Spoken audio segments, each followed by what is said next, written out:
ઘર બહાર ઓટલા પર દારૂ પીવાની ના પાડતા મહિલાએ તેના પરિવારજનો અને અન્ય સ્થાનિકોને આ બુટલેગર અને તેના સાગરીતોએ ઢોરમાર માર્યો હતો। આ ઘટના બાદ તાત્કાલિક પોલીસે બુટલેગરની ધરપકડ કરી હતી।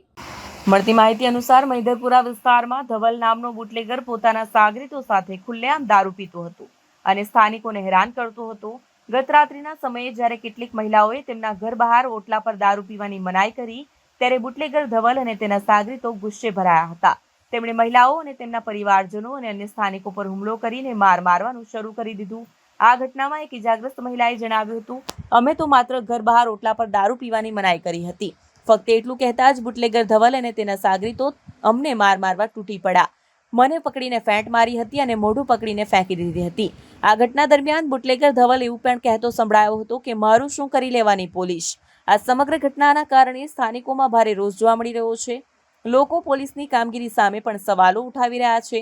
આવા લુખ્ખા તત્વો ખુલ્લેઆમ પોલીસને પડકાર ફેંકી રહ્યા હોવા છતાં પોલીસ દ્વારા કોઈ નક્કર કાર્યવાહી કરવામાં આવતી ન હોવાના સ્થાનિકો આક્ષેપ કરી રહ્યા છે। સીસીટીવીના આધારે પોલીસે તાત્કાલિક કાર્યવાહી કરી આરોપીઓ સામે કડક પગલાં ભરે તેવી માંગ સ્થાનિકો દ્વારા કરવામાં આવી રહી હતી। આ ઘટનાએ સુરતમાં કાયદો અને વ્યવસ્થાની સ્થિતિ પર ફરી એકવાર ચર્ચા જગાવી છે। આ ઘટના બાદ ઇજાગ્રસ્ત મહિલા અને અન્ય ઇજાગ્રસ્તોને સ્મીમેર હોસ્પિટલમાં ખસેડવામાં આવ્યા હતા। ત્યારબાદ આ ઘટના અંગે મહિધરપુરા પોલીસને જાણ કરવામાં આવી હતી। પોલીસે ઇજાગ્રસ્ત ચંદ્રેશ રતિલાલ રાણાની ફરિયાદના આધારે ધવલ કનૈયાલાલ રાણા સહિત 2 વિરુદ્ધ ફરિયાદ દાખલ કરી હતી।